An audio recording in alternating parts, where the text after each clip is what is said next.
Hello everyone, welcome back. So this is Bhavnapuri और आज की वीडियो में हम डिस्कस करेंगे 11th स्टैंडर्ड का chapter number 3 which is plant kingdom. So basically NEET के रिस्पेक्ट में जो प्लांट किंगडम चैप्टर है उसमें से कौन कौन से क्वेश्चंस पूछे जाते हैं। तो अगर मैं बात करूं क्लासिफिकेशन के बारे में, क्योंकि प्लांट किंगडम में जो आपको क्लासिफिकेशन दी हुई है वो आर्टिफिशियल और नेचुरल क्लासिफिकेशन दी है, राइट। देखो, हम ऑलरेडी क्लासिफिकेशन को प्रीवियस वीडियोस में डिस्कस कर चुके हैं, तो उसके लिए आपको प्रीवियस वीडियो देखना बहुत जरूरी है ताकि आपको आज की वीडियोस बहुत अच्छे तरीके से समझ में आए। तो जो आर्टिफिशियल क्लासिफिकेशन है और जो नेचुरल क्लासिफिकेशन है ये बेसिक डिवीजन है क्लासिफिकेशन की, लेकिन इसी के साथ साथ एक और होती है जिसको हम कहते हैं फाइलोजेनेटिक। फाइलोजेनेटिक का मतलब क्या होता है? इवोल्यूशनरी। फाइलोजेनेटिक का मतलब होता है इवोल्यूशनरी, ठीक है भाई। अब यहाँ पर हम बात करें आर्टिफिशियल क्लासिफिकेशन किस चीज के ऊपर बेस्ड है और वो किस किसने दी थी। तो आर्टिफिशियल क्लासिफिकेशन का मतलब है एक्सटर्नल फीचर्स को ऑब्जर्व करना और उसी के बेसिस पर ऑर्गेनिजम्स को डिवाइड कर देना। तो जब भी हम एक्सटर्नल कैरेक्टर्स की बेसिस पर ऑर्गेनिजम्स को अलग अलग कैटेगरीज में डिवाइड करते हैं तो उसको हम आर्टिफिशियल क्लासिफिकेशन कहते हैं। और अगर मैं इसके एग्जांपल से बताऊं किस किसने दी थी, तो जो कार्लस लिनियस है उन्होंने भी आर्टिफिशियल क्लासिफिकेशन दी थी, एरिस्टोटल ने भी आर्टिफिशियल क्लासिफिकेशन ही दी थी, ठीक है। अब नेचुरल क्लासिफिकेशन क्या है? जब भी एक्सटर्नल और इंटरनल दोनों कैरेक्टर्स को ऑब्जर्व किया जाता है, एक्सटर्नल एंड इंटरनल जब भी दोनों कैरेक्टर्स को ऑब्जर्व किया जाएगा और उसी के बेसिस पर ऑर्गेनिज्म को डिफरेंट कैटेगरीज में डालेंगे तो इस तरीके की क्लासिफिकेशन को नेचुरल क्लासिफिकेशन कहते हैं। तो इसमें जो आर.एच. विटेकर है, ठीक है, तो आर.एच. विटेकर ने जो क्लासिफिकेशन दी थी वो नेचुरल क्लासिफिकेशन थी। साथ साथ आपकी एनसीईआरटी में एक और एग्जांपल गिवन है, वो है बेंथम एंड हुकर। ये जो दोनों साइंटिस्ट हैं इन्होंने भी जो क्लासिफिकेशन दी है वो कौन सी है? वो नेचुरल क्लासिफिकेशन है, राइट। इनसे ना जो बुक्स वगैरह थी, जैसे कार्लस लिनियस ने सिस्टम ऑफ नेचर लिखी थी, डार्विन ने बहुत सारी बुक्स लिखी हैं और एरिस्टोटल ने लिखी है, कार्लस लिनियस ने लिखी है। तो इन सभी बुक्स के लिए उनके नाम और उनके जो ये राइटर्स हैं उन सबके नाम मैंने ऑलरेडी जो पीडीएफ अपलोड की हुई है उसमें मेंशन किया हुआ है, तो आप जरूर अच्छे तरीके से उसको पढ़ें, वो एनसीईआरटी के पर्पज से बहुत इंपॉर्टेंट है। तो हमने यहाँ पर आर्टिफिशियल और नेचुरल क्लासिफिकेशन के बारे में बात की है। अब हम बात कर रहे हैं फाइलोजेनेटिक यानी कि इवोल्यूशनरी कैरेक्टर्स के ऊपर बेस्ड जो क्लासिफिकेशन है उसके बारे में। ये किसने दी थी? ये दी थी एंगलर एंड प्रेंटल। आपकी एनसीईआरटी में एग्जांपल गिवन है एंगलर एंड प्रेंटल का, ठीक है। ये दोनों साइंटिस्ट हैं जिन्होंने फाइलोजेनेटिक यानी कि इवोल्यूशनरी क्लासिफिकेशन दी है। इसी के साथ एक और यहाँ पर साइंटिस्ट है जिनका नाम है तख्ताजन, ठीक है। तो ये सभी जो दोनों साइंटिस्ट हैं, तीनों साइंटिस्ट हैं, इन्होंने क्या दिया था? फाइलोजेनेटिक क्लासिफिकेशन यानी कि classification based on evolutionary relationship, ठीक है। अब क्या होता है, जब भी हम बहुत सारे ऑर्गेनिजम्स को उनके कैरेक्टर्स के बेसिस पर डिवाइड करें, चाहे वो केमिकल कंपोजिशन हो या फिर उनके क्रोमोसोम का नंबर या स्ट्रक्चर हो या फिर हमने कोई इनको डेफिनेट नंबर या कोड असाइन किया हो, ठीक है, तो उसके बेसिस पर भी जो क्लासिफिकेशन है उसको टैक्सोनॉमी की बेसिस पर, मतलब टैक्सोनॉमी की कैटेगरीज में हमने डिवाइड किया हुआ है। एक होती है न्यूमेरिकल टैक्सोनॉमी। देखो, न्यूमेरिकल का मतलब नंबर होता है ना, तो यहाँ पर हम बात कर रहे हैं whenever a code or a number is given or assigned to a particular species, ठीक है। तो न्यूमेरिकल टैक्सोनॉमी में क्या करते हैं? नंबर या फिर कोड असाइन कर दिए जाते हैं किसी भी एक पर्टिकुलर स्पीशीज को, ठीक है। और इस तरीके की जो क्लासिफिकेशन है, टैक्सोनॉमी है, वो न्यूमेरिकल टैक्सोनॉमी है। अब इसके बाद हम साइटोटैक्सोनॉमी के बारे में बात कर रहे हैं। देखो, साइटोटैक्सोनॉमी का मतलब क्या है? जब भी क्रोमोसोम नंबर स्ट्रक्चर, मतलब उनका जो बिहेवियर होगा, क्रोमोसोम का नंबर क्या है, स्ट्रक्चर क्या है, बिहेवियर क्या है, उस बेसिस पर अगर ऑर्गेनिजम्स को अलग अलग कैटेगरीज में आप डिवाइड कर रहे हो तो वो साइटोटैक्सोनॉमी होगी, है ना।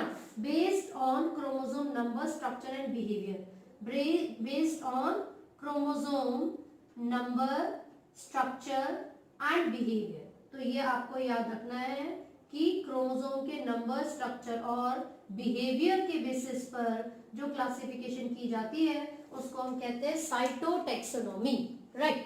अब हम बात करें कीमोटैक्सोनॉमी की। कीमो का मतलब केमिकल होता है ना, तो कीमोटैक्सोनॉमी का मतलब है जब भी हम केमिकल कंपोजिशन के बेसिस पर ऑर्गेनिजम्स को डिवाइड करेंगे इनटू डिफरेंट कैटेगरीज तो उसको बोला जाता है कीमोटैक्सोनॉमी, ठीक है।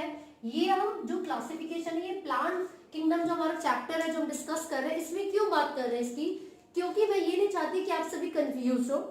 अगर आप लोग एनसीईआरटी उठाते हो तो एनसीईआरटी की स्टार्टिंग में ये वो सारी चीजें हैं जो ऑलरेडी मेंशन की हुई हैं। तो अगर आप इसको खुद से भी पढ़ना चाहोगे तो एनसीईआरटी से आप इजीली इसको पढ़ सकते हो, ठीक है।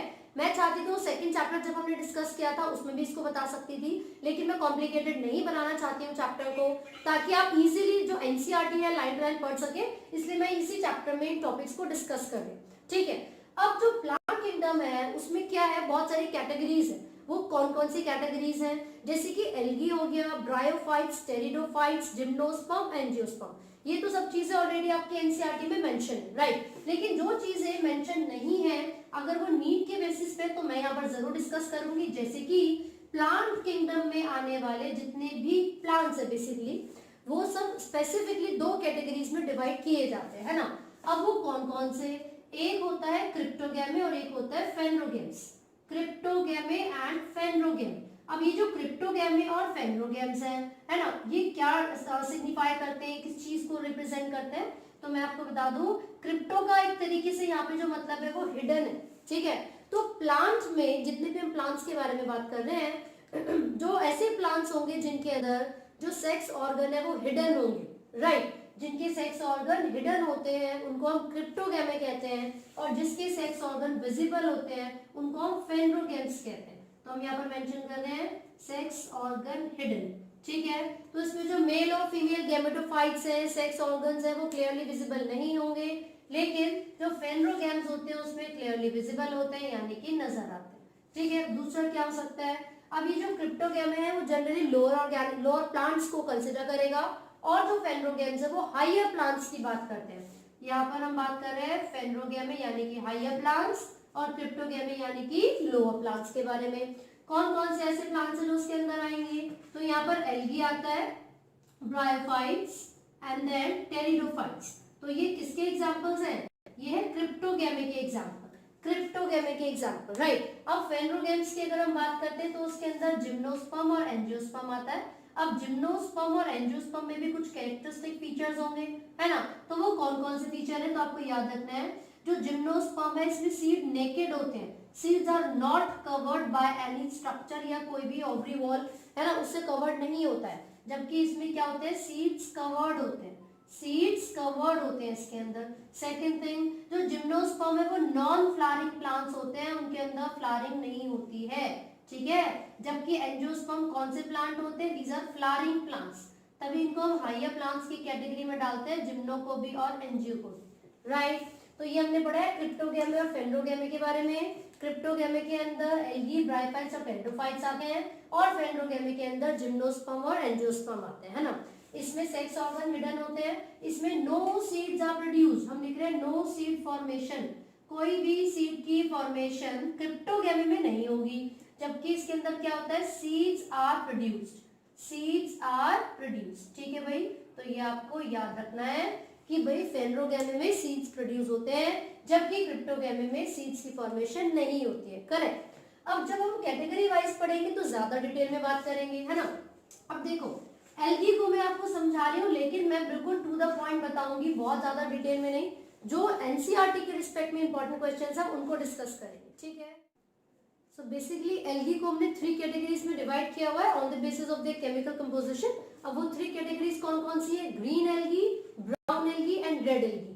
ग्रीन एल्गी को क्लोरोफाइट से कहते हैं, ब्राउन एल्गी को फेओफाइट से एंड रेड एल्गी को रोडोफाइट से, राइट। लेकिन सबसे पहले उनके जो कैरेक्टरिस्टिक फीचर्स हैं, उनके जो सिग्निफिकेंस है, उनके जो फंक्शंस है या इंपॉर्टेंस है वो पढ़ते हैं, ठीक है।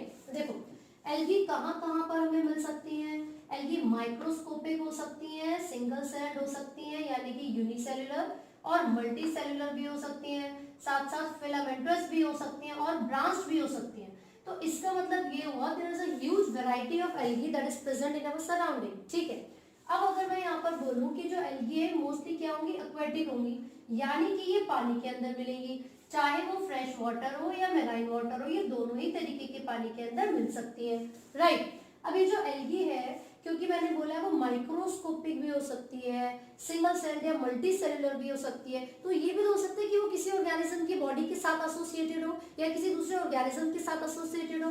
तो जैसे कि मैं यहाँ पर लाइकेन के बारे में बात कर रही हूँ, तो लाइकेन किस किस चीज से मिलकर बनाए, किस किस के सिम्बायोटिक एसोसिएशन से बनाए, एल्गी और फंजाई। तो जब भी एल्गी और फंजाई आपस में क्या करेंगे, जुड़ेंगे, तो दोनों एक दूसरे के लिए बेनिफिशियल भी होते हैं, इसलिए बोला जाता है म्यूचुअलिज्म या फिर सिम्बायोटिक एसोसिएशन। ठीक है, तो जो एल्गी है वो फंगस के साथ भी मिल सकती है और कई बार जो लार्जर एनिमल्स है जैसे कि बियर, स्लॉथ बियर वगैरह, वो उनकी बॉडी के सरफेस पर भी प्रेजेंट होती है।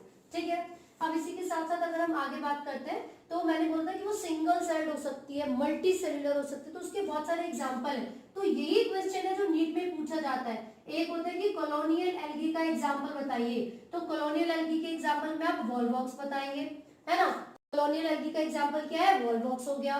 फिर फिलामेंटस आपसे पूछ लिया जाता है, फिलामेंटस में आप एग्जांपल बताएंगे केल्प का, वो भी तब जब 100 मीटर की ऊंचाई तक पूछा जाता है। अदरवाइज एक्टोकार्पस का एग्जांपल आपको इसमें गिवन होगा, वो भी बिल्कुल ठीक है। केल्प आप तब बता सकते हैं जब प्रोफ्यूजली ब्रांच्ड होता है ना। तो यहाँ पर एक्टोकार्पस का एग्जांपल हो गया है, केल्प का एग्जांपल हो गया है ना। यहाँ पर मैं प्रोफ्यूजली ब्रांच्ड लिख रही हूँ, प्रोफ्यूजली ब्रांच्ड, ये आपको याद रखना है। इस तरीके के क्वेश्चन बहुत ज्यादा पूछे जाते हैं। ठीक है, अब इसके साथ साथ अगर हम बात करेंगे कि जो एल्गी है जब वो रिप्रोड्यूस करती है तो किस तरीके से करती है ना। और यहाँ पर मैं एक एग्जांपल सिंगल सेल का भी दे देती हूँ। यहाँ पर यूनिसेल्युलर में क्लेमाइडोमोनास का एग्जांपल आप ले सकते हैं, क्लेमाइडोमोनास।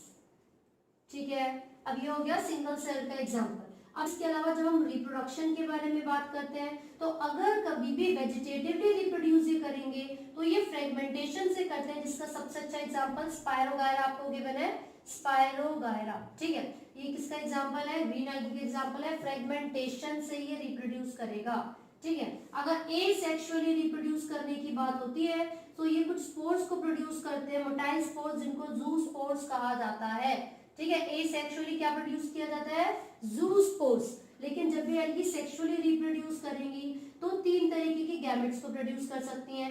आइसोगैमस, आइसो का मतलब क्या है भाई, दोनों ही जो स्पीशीज है, आइसोगैमस में स्पीशीज नहीं बल्कि गैमेट्स, मेल और फीमेल दोनों ही तरीके के जो गैमेट्स होते हैं both are similar in size and structure. तो आइसो का मतलब सेम होता है, अगर दोनों ही गैमेट्स एक जैसे होंगे साइज और स्ट्रक्चर में तो उसको आइसोगैमस बोलेंगे। अब देखो ये भी हो सकता है कि कुछ मोटाइल हो, मतलब दोनों के दोनों मोटाइल हो, ये भी हो सकता है कि दोनों के दोनों नॉन मोटाइल हो, राइट। तो आइसोगैमस में जो मोटाइल है उसका एग्जांपल है some of the species of Chlamydomonas, some of the species of Chlamydomonas. और नॉन मोटाइल में स्पेसिफिकली आपको ये याद रखना है स्पायरोगायरा के एग्जांपल्स आएंगे। स्पायरोगायरा नॉन मोटाइल होते आइसोगैमस से दोनों, लेकिन क्लेमाइडोमोनास मोटाइल और स्पायरोगायरा नॉन मोटाइल होते हैं ना। तो कुछ इस तरीके से आपने एग्जांपल अपनी बुक में डायग्राम भी देखा होगा क्लेमाइडोमोनास का डायग्राम। ठीक है, अब यहाँ पर हम बात कर रहे हैं एनाइसोगैमस का। एनाइसो का मतलब तो डिफरेंट होता है, एनाइसो का मतलब डिफरेंट होता है, तो यहाँ पर सम स्पीशीज ऑफ क्लेमाइडोमोनास आएगा।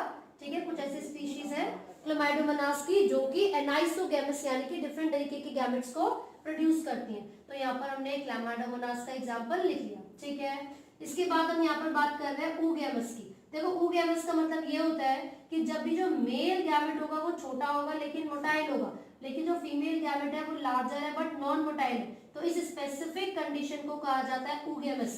इस स्पेसिफिक कंडीशन को क्या कहते हैं, oogamous। इसके एग्जांपल में आप वॉलवॉक्स ले सकते हैं एंड फ्यूकस ले सकते हैं, ये आपको याद रखना है। वॉलवॉक्स और फ्यूकस में oogamous, वॉलवॉक्स और फ्यूकस के गैमेट्स oogamous है, और स्पायरोगैरा का नॉन मोटाइल है, मूवमेंट नहीं करता, नॉन फ्लैजेलेटेड भी बोल सकते हैं उनके गैमेट्स को, तो आप याद रखें। ये क्वेश्चन जो भी मैंने स्पायरोगैरा वाला बोला था, दूसरा वॉलवॉक्स का कॉलोनियल एल्गी वाला क्वेश्चन हो गया, और उनमें किस तरीके के गैमेट्स होते हैं, ये काफी बार नीट में पूछा गया है और ये मतलब अभी भी पूछा जा सकता है। ठीक है, अब इसके साथ अगर हम इनकी सिग्निफिकेंस यानी कि इनके जो इंपॉर्टेंस है उसके बारे में अगर बात करें तो देखो हमें पता है कि एल्गी कौन सी कैटेगरी में, कौन से किंगडम में, भाई प्लांट किंगडम में। तो इसका मतलब ये हुआ कि इसके पास क्लोरोफिल पिगमेंट प्रेजेंट होगी और उसी के आधार पे ही तो हमने डिवाइड किया हुआ है एल्गी को अलग अलग कैटेगरी में। तो इनके फायदे क्या है, क्या सिग्निफिकेंस है एल्गी की। देखिए सबसे पहला हो गया CO2 फिक्सेशन कर रहे हैं, सबसे पहला फंक्शन हो गया CO2 फिक्सेशन।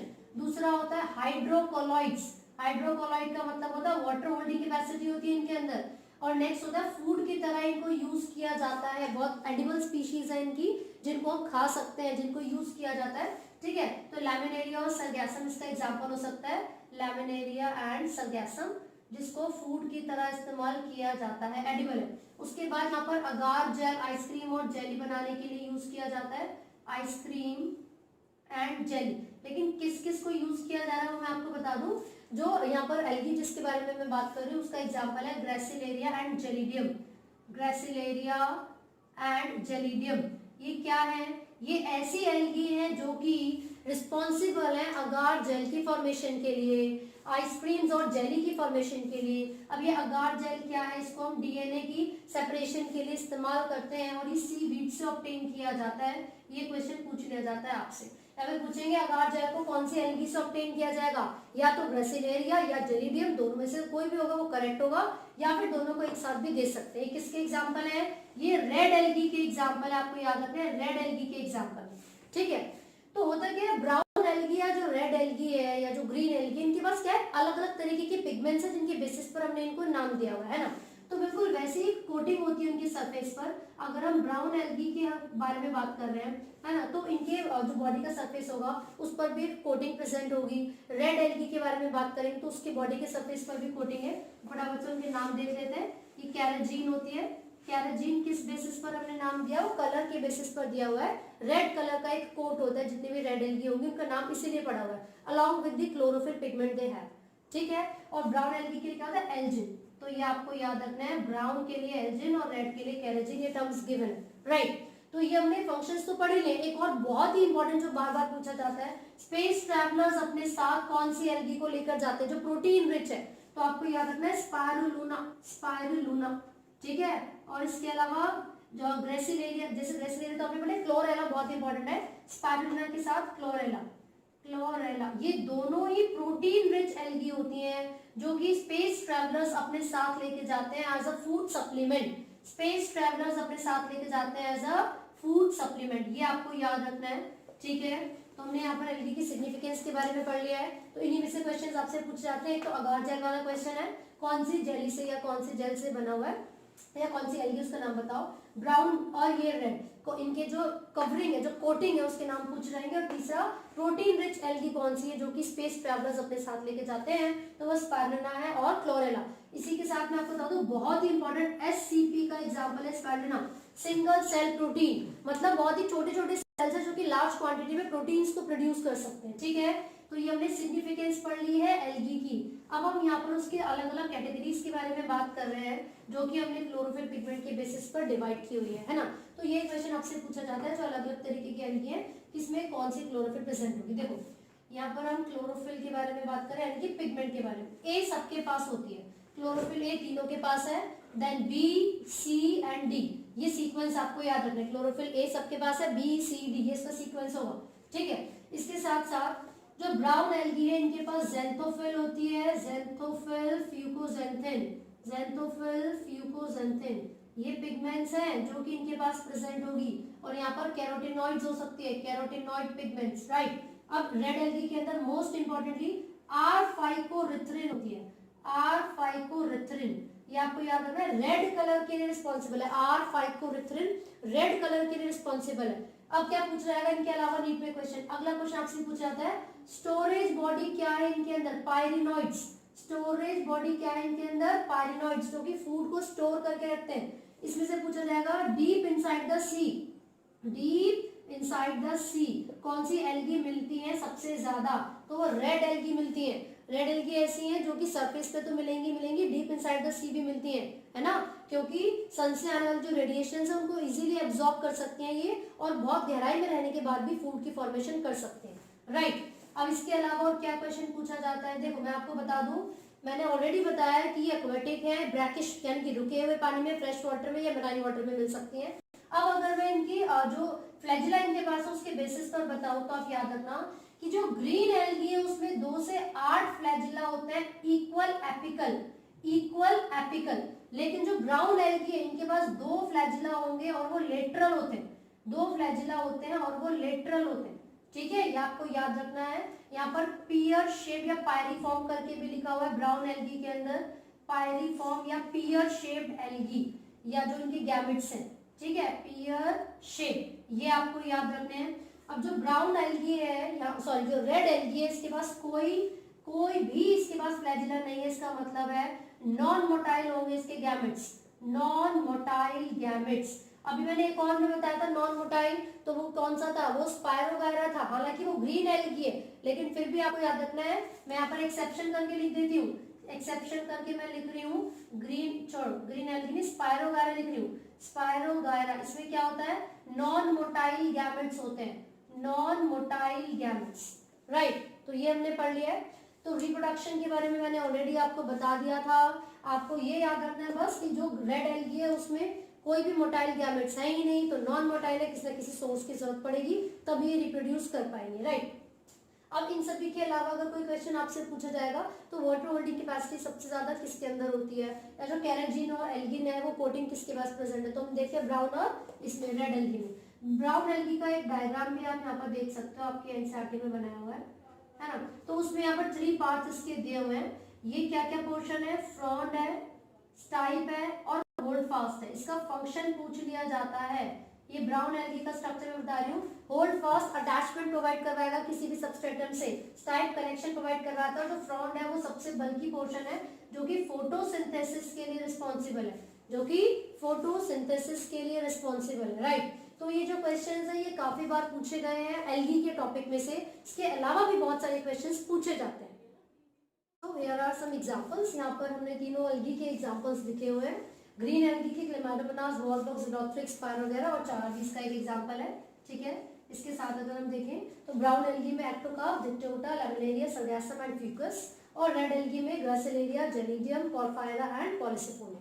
अब इसके अलावा जो नीट के रिस्पेक्ट में क्वेश्चन पूछे जाते हैं वो क्या होंगे कि जो फूड स्टोर होता है, जैसे यहाँ पर देखा पारिनॉइड्स क्या है, वो स्ट्रक्चर जैसे फूड स्टोर होता है किस फॉर्म में होता है। यहाँ पर आपको याद रखना है proteins beside starch, beside word आपको याद रखना है, प्रोटीन्स बिसाइड स्टार्च, ठीक है।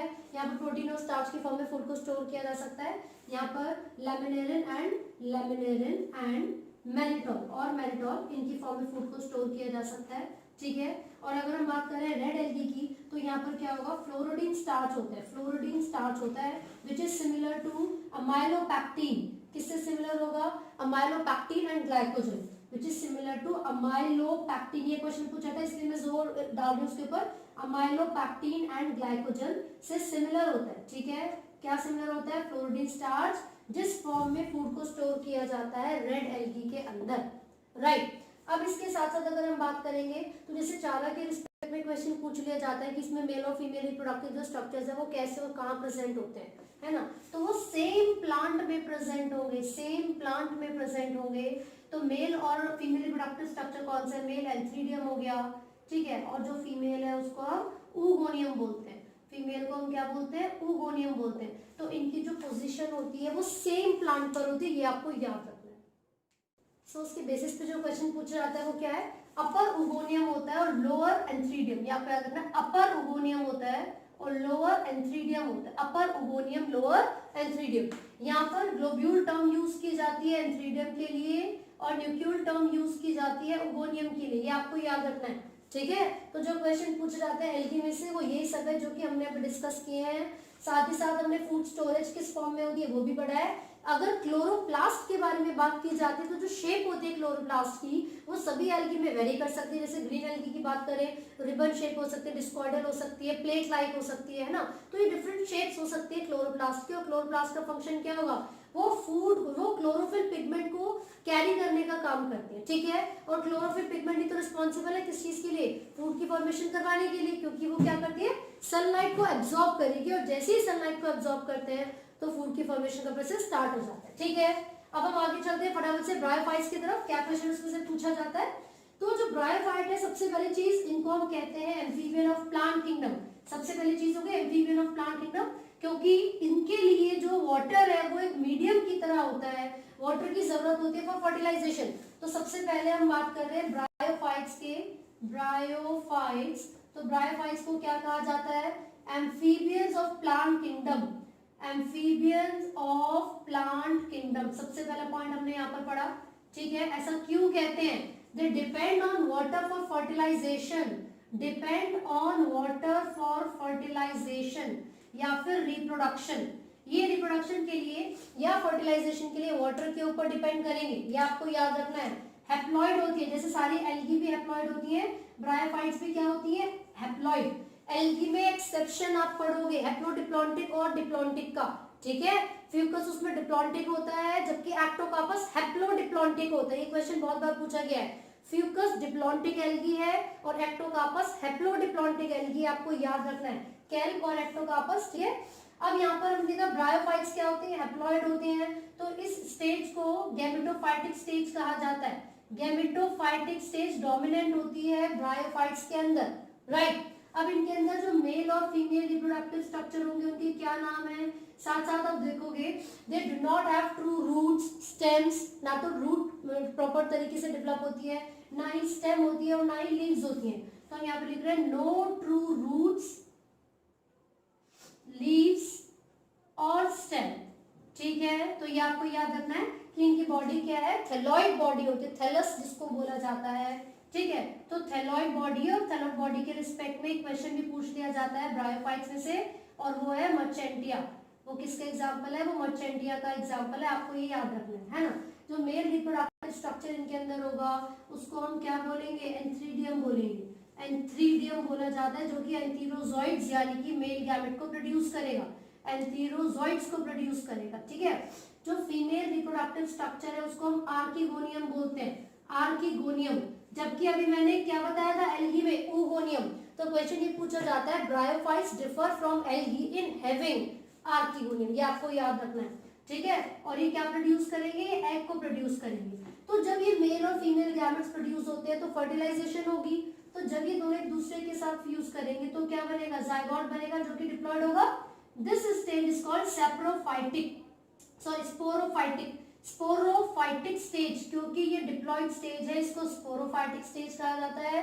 हालांकि हैप्लॉयड होती है ये सारे ब्रायोफाइट्स, तो उस वजह से इनके अंदर मियोसिस होनी चाहिए, लेकिन बहुत सारे केसेस ऐसे होंगे जिसमें इंस्टेंटली मियोसिस नहीं होगी, तुरंत रिडक्शन डिवीजन नहीं होती है। कुछ समय तक जो प्लांट बॉडी है वो 2n यानी कि डिप्लॉयड रहती है, स्पोरोफाइटिक स्टेज में रहती है, और आगे चल के कुछ समय के बाद इसके अंदर मियोसिस होगा, और जब मियोसिस होगा तो हैप्लॉइड स्पोर्स बन जाएंगे। तो एक तरीके से इसके अंदर गैमेटोफाइटिक स्टेज, हैप्लॉइड स्टेज भी प्रेजेंट है और स्पोरोफाइटिक स्टेज यानी कि डिप्लॉयड स्टेज भी प्रेजेंट है। इसीलिए जो ये जो ब्रायोफाइट्स है इनका जो लाइफ साइकिल होता है देखा जाए तो वो हैप्लोडिप्लॉन्टिक होता है, हैप्लोडिप्लॉन्टिक। लेकिन जो डोमिनेंट फेज है वो कौन सा होगा, वो गैमेटोफाइटिक स्टेज होती है, ठीक है। तो चलिए हमने देखा कि नो ट्रू रूट्स, लीव्स और स्टेम, लेकिन फिर भी इनके पास कुछ रूट लाइक स्ट्रक्चर होते हैं इनकी बॉडी के सरफेस पे, जैसे भी इनकी बॉडी का सरफेस है इनके पास क्या होते हैं, रूट लाइक स्ट्रक्चर होते हैं। इनको क्या बोला जाता है, राइजोइड्स बोला जाता है। क्या कहते हैं इनको, राइजोइड्स कहते हैं, जो कि अटैचमेंट प्रोवाइड करवाएंगे किसी भी सबस्ट्रेटम से, किसी रॉक से या चट्टान से। क्यों भाई, क्योंकि प्रेजेंटली मॉइस्ट एरिया में होते हैं, शेडी एरिया में होते हैं, जहाँ पर नमी होती है, पानी के पास होते हैं। क्यों होते हैं पानी के पास, क्योंकि इनको रिप्रोडक्शन के लिए वाटर की जरूरत होती है एज अ मीडियम, ठीक है। अब हम आगे बढ़ रहे हैं। अब यहाँ पर आप देखोगे मतलब जो बहुत सारे एग्जाम्पल दे रखे हैं, जैसे कि स्पेग्नम का एक एग्जाम्पल आपको ब्रायोफाइट्स में दे रखा है, ठीक है। तो जो स्पेग्नम है वो बहुत ही इंपॉर्टेंट है, इकोनॉमिकल इंपॉर्टेंस है उसकी, है ना। वो क्या इंपॉर्टेंट है स्पेग्नम की, वो ये है कि वो पीट की तरह एज अ फ्यूल की तरह इसको इस्तेमाल किया जाता है, एज अ फ्यूल की तरह, एज अ फ्यूल इसको यूज किया जाता है स्पेग्नम को। साथ साथ इनके अंदर वाटर होल्डिंग कैपेसिटी भी होती है, ट्रांसशिपमेंट में भी यूज किया जाता है ब्रायोफाइट्स को। किस चीज में यूज किया जा रहा है, ब्रायोफाइट्स को ट्रांसशिपमेंट में, राइट। अगर मैं बात करूं पायनियर स्पीशीज की, पायनियर स्पीशीज क्या होती है, किसी भी एरिया में सबसे पहले इन्वेट करने वाली। तो ब्रायोफाइट्स और लाइकन दोनों ही मिलकर पायनियर स्पीशीज की तरह काम करेंगी और रॉक वेदरिंग करने में हेल्प करती हैं। रॉक वेदरिंग करने से क्या होगा भाई, रॉक वेदरिंग होगी तो वहां पर न्यू सॉइल की फॉर्मेशन हो जाएगी, ठीक है। ये हेल्प करती है रॉक वेदरिंग करने में। इसके साथ साथ सॉइल इरोजन को प्रिवेंट करती है, prevent soil erosion, prevent soil erosion. Question क्या पूछा जाएगा इसमें से, which of the following is not a function of bryophyte, है ना। तो हमें ये सारे फंक्शंस पता होने चाहिए, करेक्ट। अब यहाँ पर हम बात करें कि जो ब्रायोफाइट्स होते हैं ये थैलॉइड होते हैं, मैंने बताया अनडिफरेंशिएटेड बॉडी होती है इनके पास, ना तो ट्रू रूट्स है, ना स्टेम है और ना ही लीव्स है, ठीक है।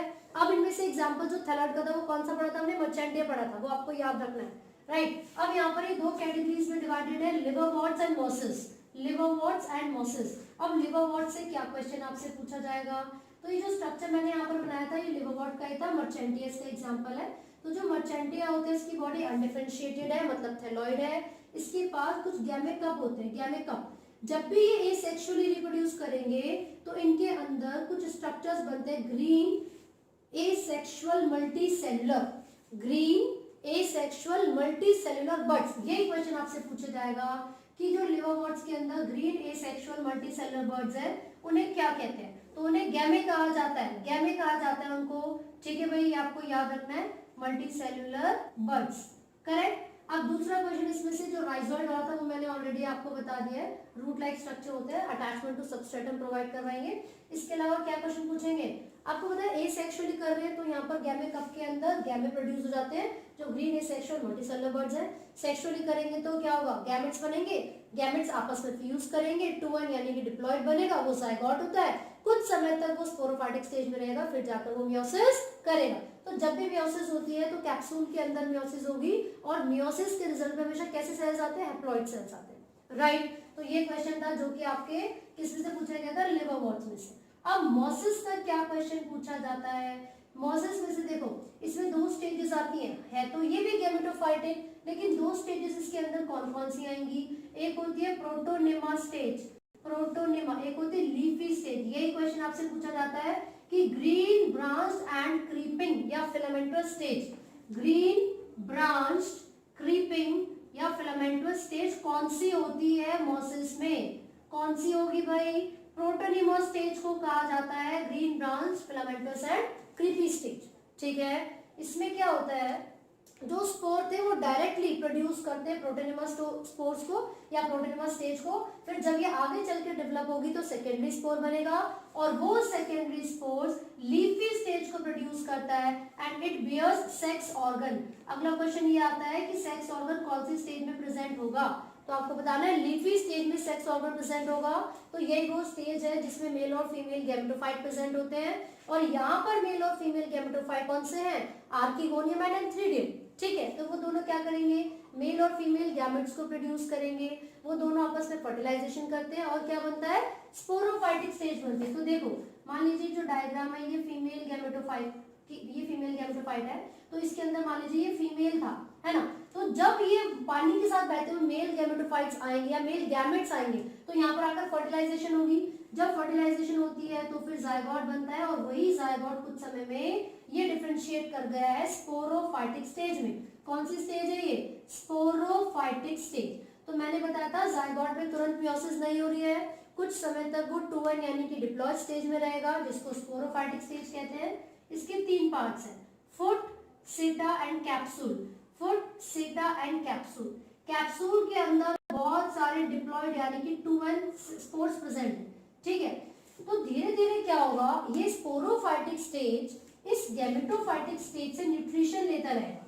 स्पोरोफाइटिक स्टेज गैमेटोफाइटिक स्टेज से न्यूट्रिशन लेता रहेगा।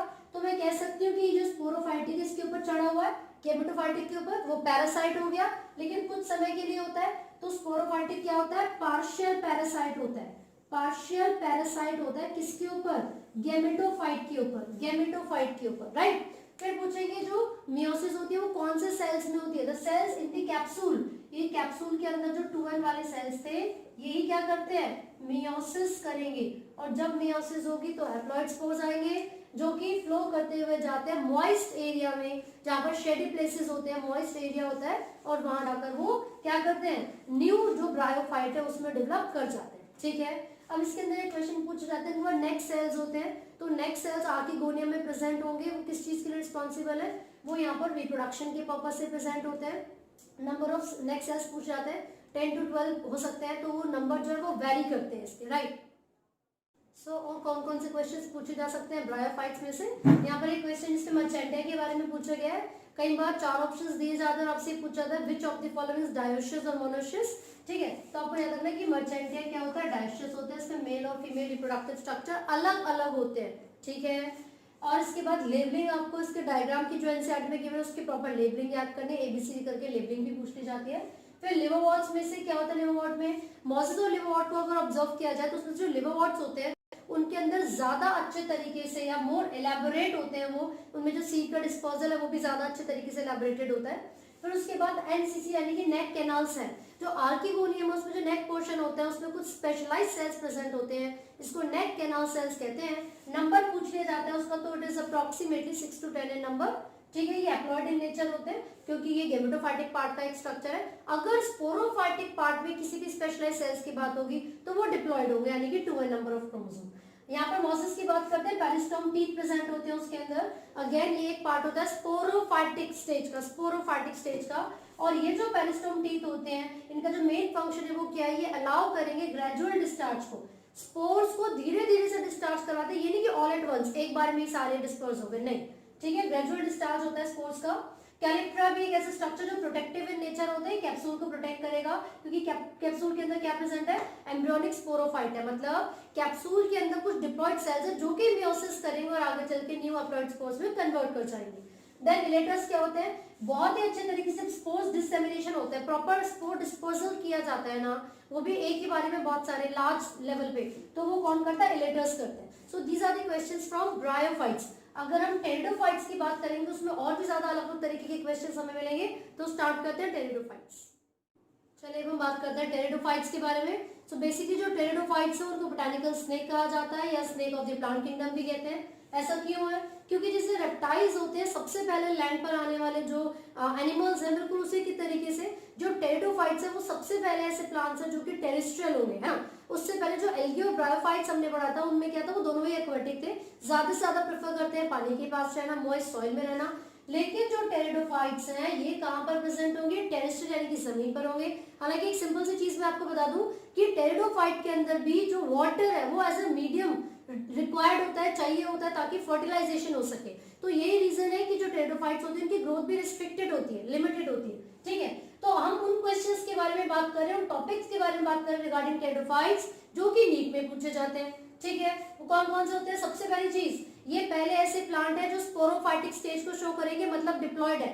मेन यानी कि जो डोमिनेंट फेज है इनके अंदर वो डिप्लॉयड फेज है, इसको स्पोरोफाइटिक स्टेज कहते हैं। मैं फिर से बता दूं, जो एल्गी होती है वो हैप्लॉइड होती है, मतलब हैप्लॉन्टिक। उसमें दो एक्सेप्शंस है जो मैंने आपको बताई थी, फ्यूकस डिप्लॉयड होगा जबकि एक्टोकार्प्स हैप्लोडिप्लॉन्टिक होगी। फ्यूकस डिप्लॉयड था और एक्टोकार्पस क्या था, वो हैप्लोडिप्लॉन्टिक था। लेकिन उनके अलावा जितनी भी एल्गी होती है वो हैप्लॉइड होती है, ठीक है। फिर उसके बाद आए ब्रायोफाइट्स एंड देन टेरिडोफाइट्स। जो ब्रायोफाइट्स है उनका जो डोमिनेंट फेज है वो गेमेटोफाइटिक है, लेकिन उनमें क्या था, स्पोरोफाइटिक स्टेज भी आती है। बिल्कुल वैसे ही टेरिडोफाइट्स का जो डोमिनेंट फेज है वो है तो स्पोरोफाइटिक, लेकिन जब इनके स्पोर्स में मियोसिस होगी, जब स्पोर की फॉर्मेशन चल रही होती है तो मियोसिस होती है, तो इनमें गेमेटोफाइटिक स्टेज भी आती है। तो इसका मतलब ये हुआ कि ब्रायोफाइट्स और टेरिडोफाइट, जब उन दोनों के लाइफ साइकिल के बारे में हम बात करेंगे, so it will be haplodiplontic, haploid भी है कुछ समय के लिए और डिप्लॉइड भी, करेक्ट। तो चलिए, तो यहाँ पर सबसे पहले हमने देखा स्पोरोफाइटिक है, पहले टेरेस्ट्रियल प्लांट है जिनके पास वस्कुलर टिश्यूज यानी कि well developed xylem and phloem present होंगे, वस्कुलर टिश्यूज प्रेजेंट होंगे जिनको कंडक्टिंग टिश्यूज भी कहा जाता है। इसके कुछ एग्जांपल्स में से हम हॉस्टेल, एडिएंटम यानी कि वॉकिंग फर्न, इनकी बात करें, फर्न्स सारे इसी के अंदर आते हैं। एडिएंटम को वॉकिंग फर्न क्यों कहते हैं, चलता है वो नहीं, बेसिकली क्या होता है, इसकी जो लीव्स होती है ना उसमें कुछ ऐसे वेजिटेटिव प्रोपेगेल्स प्रेजेंट है, जैसे कि बर्ड्स प्रेजेंट है। वो जो बर्ड्स है जैसे ही मॉइस्ट सॉइल के कांटेक्ट में आएंगी वहां से न्यू ब्रांचेस का डेवलपमेंट होना स्टार्ट हो जाता है ना। तो सकता है कि वहां से नया प्लांट ग्रो होता जा रहा है, तो एडिएंटम को वॉकिंग फर्न कहा जाता है। उसके बाद यहाँ पर लिखा हुआ है इनके अंदर जो लीव्स होती है वो दो तरीके की हो सकती हैं, माइक्रोफाइलस एंड मैक्रोफाइल। तो माइक्रोफाइल का एग्जांपल लेजिनेला हो गया, और मैक्रोफाइल की बड़ी बड़ी लीव्स का जो एग्जांपल है वो फर्न, ये आपको याद रखना है, काफी बड़े क्वेश्चन पूछा गया है। उसके बाद होगा क्या, जो इनके डिप्लॉइड स्ट्रक्चर है, स्पोरोफाइटिक स्ट्रक्चर, जैसे कि मैंने भी बताया, यहाँ पर बहुत सारे डिप्लॉइड स्ट्रक्चर्स प्रेजेंट होंगे। इस पूरे स्ट्रक्चर को कोन या स्टोबिलस कहा जाता है, और इसके अंदर जो बहुत सारे स्ट्रक्चर्स आपको दिख रहे हैं स्पोरेंजियम होंगे, है ना। सभी स्पोरेंजियम के अंदर क्या डिप्लॉइड सेल्स है, 2n। जब भी वो सेल्स मियोसिस करेंगे तो क्या बनेगा, प्रोथेलस बनेगा। आपको याद रखना है, whenever the spores undergo meiosis, तो प्रोथेलस वाली स्टेज आती है। प्रोथेलस है क्या, inconspicuous small but multicellular free living photosynthetic gametophytic stage.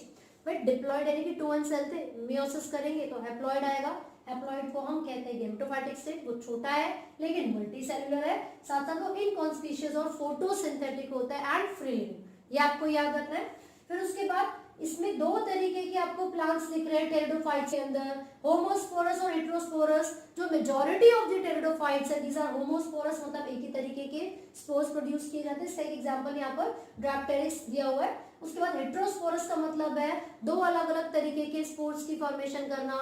और most important question, heterospory is the precursor to the seed habit. आगे चल के जो सीड्स की डेवलपमेंट होती है उसका जो बेसिस है, प्रीकर्सर है, वो क्या है, हेटेरोस्पोरस है, राइट। यहाँ पर हेटेरोस्पोरी के एग्जांपल में सेलेजिनेला और सेल्विनिया दिए हुए हैं। दो तरीके के स्पोर्स बनेंगे, लार्ज यानी कि मैक्रो, स्मॉल यानी कि माइक्रो। जो मैक्रो है वो जनरली फीमेल के लिए, जो माइक्रो है वो जनरली मेल को रिप्रेजेंट करेंगे, ठीक है। जो फीमेल गैमेटोफाइट होता है टेरिडोफाइट्स में, जो फीमेल गैमेटोफाइट होगा वो पेरेंट की बॉडी के ऊपर ही रहेगा वेरिएबल टाइम पीरियड के लिए। जो फीमेल गैमेटोफाइट होता है, जैसे कि आपने आर्किगोनियम और एंथ्रीडियम पढ़े, फीमेल आर्किगोनियम हो गया, मेल एंथ्रीडियम हो गया, राइट। तो यहाँ पर हम फीमेल गैमेटोफाइट की ही बात कर रहे हैं, जो कि कुछ समय के लिए पेरेंट की बॉडी में रहेगा, उसके बाद डिफरेंशिएट हो जाता है। फिर यहाँ पर क्लासेस है, चार मेन क्लासेस है टेरिडोफाइट्स की।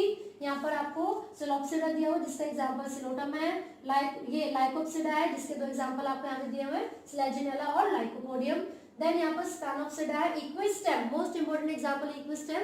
जनरली यहाँ पर सीड्स की जो डेवलपमेंट है उसके प्रोसेस के लिए सब रिस्पॉन्सिबल है, लेकिन इक्विस्टेम सिर्फ और सिर्फ स्पोर्स की मदद से ही रिप्रोड्यूस करेगा, राइट। उसके बाद यहाँ पर आपको टेरोप्सिडा दिया हुआ है जिसके एग्जांपल में ड्रैप्टेरिस है, टेरिस है एंड एडिएंटम। इसमें आपको याद रखना है कि जो ड्रैप्टेरिस है वो होमोस्पोरस होते हैं, होमोस्पोरस। लेकिन उसके अलावा जैसे सेलेजिनेला या सेल्विनिया या टेरिस, ये एग्जांपल में अगर दे दिए जाए तो वो हेटेरोस्पोरस हो, ठीक है।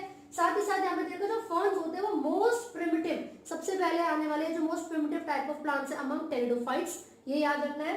साथ ही साथ वो हाइग्रोफाइट्स होते हैं जो कि हेल्प करेंगे वाटर को एब्जॉर्ब करवाने में भी विद द हेल्प ऑफ जो भी वस्कुलर टिश्यूज इनके अंदर प्रेजेंट। तो ये हमने किसके बारे में बात की, टेरिडोफाइट्स के बारे में। तो जो सबसे ज्यादा इंपॉर्टेंट क्वेश्चंस है जो पूछे जा सकते हैं वो हमने अभी डिस्कस किए हैं। इसके अलावा आई विल ट्राई कि मैं आपको बहुत ज्यादा एमसीक्यूज प्रोवाइड करूं ताकि आप अच्छे से प्रैक्टिस कर सकें, राइट। अब हम जो अगला टॉपिक है उसकी तरफ बढ़ेंगे, व्हिच इज जिम्नोस्पर्म। सो अब हम जिम्नोस्पर्म के बारे में बात करेंगे। बेसिकली हमने देखा था कि जो क्रिप्टोगैमे और फेनरोगैमे थे उसमें से जो फेनरोगैम्स है इट इंक्लूड्स जिम्नोस्पर्म और एंजियोस्पर्म। जो जिम्नोस्पर्म है इनके अंदर सीड्स प्रोड्यूस होते हैं लेकिन वो नेकेड सीड होंगे, मतलब जो ओव्यूल्स है वो कवर्ड नहीं होंगे किसी भी ओवरी की वॉल से। ये इसका कैरेक्टरिस्टिक फीचर है। इनको यूज किया जाता है अलग अलग ऑर्नामेंटल पर्पस में, है ना, मेडिसिनल पर्पस में भी जिम्नोस्पर्म को यूज किया जाता है। साथ साथ आप देखोगे टॉलेस्ट ट्री स्पीशीज होती है जिम्नोस्पर्म में जिसको रेडवुड ट्री या सिक्वो कहा जाता है। जो माइकोराइजा इनके अंदर बनेंगे, हमने देखा था जब भी फंगस और हायर प्लांट्स की रूट्स आपस में एसोसिएटेड होती है तो उनकी जो एसोसिएशन है उसी को माइकोराइजा कहा जाता है। एंडो और एक्सो दो तरीके का माइकोराइजा हो सकता है, आपको वो याद रखना है, ठीक है। उसके कैरेक्टरिस्टिक फीचर्स भी हम पढ़ेंगे आगे। आप देखिए जो स्टेम होती है इनके अंदर वो ब्रांच भी हो सकती है और अनब्रांच भी। ब्रांच का एग्जांपल पाइनस है, अनब्रांच का एग्जांपल साइकस है। ये क्वेश्चन कई बार पूछा जाता है, which of the following is correct और इनकरेक्ट, इस तरीके से क्वेश्चन आएगा। साथ ही साथ इनके अंदर जो लीव्स होती है वो वेल अडेप्टेड होती है। सबसे अच्छा एग्जांपल आप कॉनिफर्स का ले सकते हो। इनकी जो लीव्स होती है वो निडल लाइक होती है, पॉइंटेड होती है, ठीक है। क्यों और इसका फायदा क्या है? जो कॉनिफर्स में लीव्स होती है निडल लाइक होंगी, they have thick cuticle and sunken stomata to reduce the loss of water. तो इनका जो मेन फंक्शन है वो क्या है? वाटर लॉस को रिड्यूस करना, to reduce the loss of water, right. अब यहाँ पर हेटेरोस्पोरस होती है, खासियत है, कैरेक्टरिस्टिक फीचर होती है जिम्नोस्पर्म की। कैसे होते हैं ये? हेटेरोस्पोरस होते हैं, ठीक है। फिर यहाँ पर एग्जांपल पाइनस और साइकस से क्वेश्चन यहाँ आता है, चार ऑप्शंस दिए होंगे और पूछेंगे इनमें से कौन सा यूनिसेक्सुअल है या कौन सा बाइसेक्सुअल है, या फिर ये भी पूछ सकते हैं कि करेक्ट किस कौन सा है या फिर इनमें से कौन सा गलत है। तो आप बताएंगे कि पाइनस बाइसेक्सुअल होता है, that means both the male and female are present on same plant, और जो साइकस है वो यूनिसेक्सुअल होगा, ठीक है। Not independent free existence, they do not have independent free existence unlike bryophytes and pteridophytes, ठीक है। जो ब्रायोफाइट्स और टेरिडोफाइट्स थे उसमें इंडिपेंडेंट फ्री एग्जिस्टेंस हुआ करती थी, लेकिन यहाँ पर ऐसा नहीं होता। जो फीमेल गैमेटोफाइट होगा वो रिटेन करेगा ऑन द पेरेंटल बॉडी, ठीक है। फर्टिलाइजेशन जब इसके अंदर होगी, देखो मेगा और माइक्रो दो तरीके के स्पोर्स होते हैं। माइक्रोस्पोर्स जो होंगे वो फीमेल, वो मेल की बात हो रही है, माइक्रो मतलब मेल, ठीक है। वो आगे चल के पॉलन ग्रेन में डिफरेंशिएट कर रहे थे। और जबकि फीमेल के बारे में बात करेंगे तो मेगास्पोर होते हैं, 4 में से 3 मेगास्पोर डीजनरेट हो जाएंगे और एक ही मेगास्पोर होगा जो कि मेगास्पोरोफाइल के अंदर ही आर्किगोनियम यानी कि फीमेल रिप्रोडक्टिव ऑर्गन में डेवलप करेगा और पेरेंटल बॉडी के ऊपर ही रहेगा, ठीक है। जब फर्टिलाइजेशन इनके अंदर होती है तो फर्टिलाइजेशन के समय पॉलन ग्रेन्स कैरी करके लेके जाते हैं मेल गैमेट्स को फीमेल के पास ताकि फर्टिलाइजेशन हो सके। आफ्टर फर्टिलाइजेशन जो जायगोट है वो एम्ब्रियो में बदलेगा, भाई फर्टिलाइजेशन होगी मतलब जायगोट बन गया, एम्ब्रियो में बदलेगा, उसके बाद जो ओव्यूल है वो सीड में बदलते हैं, लेकिन वो जो सीड्स होते हैं वो कवर्ड नहीं होते, राइट। फिर बता रखा है इनके केस में क्या होता है, जिम्नोस्पर्म के अंदर क्या हो रहा है, जो एंडोस्पर्म है न्यूट्रिशन प्रोवाइड करवाने के लिए जो रिस्पॉन्सिबल है वो फर्टिलाइजेशन से पहले ही बन जाता है, तो उसका मतलब है इनका एंडोस्पर्म कैसा होगा, haploid, n number of chromosome, जबकि जिम्नोस्पर्म में, जबकि एंजियोस्पर्म में क्या था, वो ट्रिप्लॉइड यानी कि 3n होगा, ठीक है। यहाँ पर गिंको बायलोबा का एक एग्जांपल दे रखा है जो लिविंग फॉसिल होता है, जिम्नोस्पर्म के अंदर ही आएगा। तो लार्जेस्ट ओव्यूलर स्पर्म होते हैं वो साइकस के होते हैं, और साइकस में जो रिप्रोडक्शन होगी वो जूडोगैमी से होती है। जूडोगैमी का मतलब है the male gamete will swim to the female gamete ताकि फर्टिलाइजेशन हो सके, जबकि बाकी जो जिम्नोस्पर्म है अदर देन साइकस या इसकी जो कैरेक्टरिस्टिक्स है इसके अलावा जो एक दो एग्जांपल होंगे उसमें शीजोगैमी हो सकती है या स्टेफेनोगैमी हो सकती है, उसमें क्या होता है पॉलन ट्यूब की फॉर्मेशन होगी तब जाकर रिप्रोडक्शन होगी। यहाँ पर आप देखोगे जिम्नोस्पर्म की रूट्स के साथ अगर नाइट्रोजन फिक्सिंग बैक्टीरिया एसोसिएटेड है, मतलब साइनोबैक्टीरिया जुड़े हुए रूट्स में, तो इस तरीके की रूट्स को कॉर्नोइड रूट्स कहा जाता है। ये किस चीज के लिए हेल्प करेगी, वही नाइट्रोजन की फिक्सेशन में, ठीक है, सॉइल की जो न्यूट्रिएंट अमाउंट या फर्टिलिटी उसको इंक्रीज करेगी। एक और यहाँ पर क्वेश्चन बन सकता है नीट के लिए, नेटल्स होते हैं जो कि जिम्नोस्पर्म की कैटेगरी है, जो कि मोस्ट एडवांस्ड ऑर्डर होगा, most advanced order of gymnosperm is Gnetales, right. तो जिम्नोस्पर्म और एंजियोस्पर्म में डिफरेंस के लिए कई बार आ जाता है, तो आपको पता होना चाहिए कि जिम्नोस्पर्म में जो एंडोस्पर्म है वो हैप्लॉइड है, जबकि एंजियो में क्या है, फ्लावरिंग प्लांट्स में क्या है, ट्रिप्लॉइड, 3n। दूसरा यहाँ पर आप देखोगे इसके अंदर जो फ्लोएम होता है, जिम्नोस्पर्म में फ्लोएम के अंदर ना तो कंपेनियन सेल्स होते हैं और ना ही sieve tube element, they lack companion cells and sieve tube element, ठीक है। और साथ साथ अगर बात की जाए तो जो कैरेक्टरिस्टिक फीचर होगी, अगर जाइलम के बारे में हम बात करेंगे तो जाइलम में बेसिकली दे लैक वेसल, है ना, उनके अंदर वेसल नहीं होती in the case of gymnosperm, ठीक है। तो ये कुछ कैरेक्टरिस्टिक फीचर्स हमने इनके पढ़े जिसको आपको एमसीक्यूज के रिस्पेक्ट में, नीट के रिस्पेक्ट में अच्छे तरीके से रिवाइज करना है। अगर आपको कोई भी डाउट है तो आप कमेंट कर सकते हैं, हमसे पूछ सकते हैं। All the very best.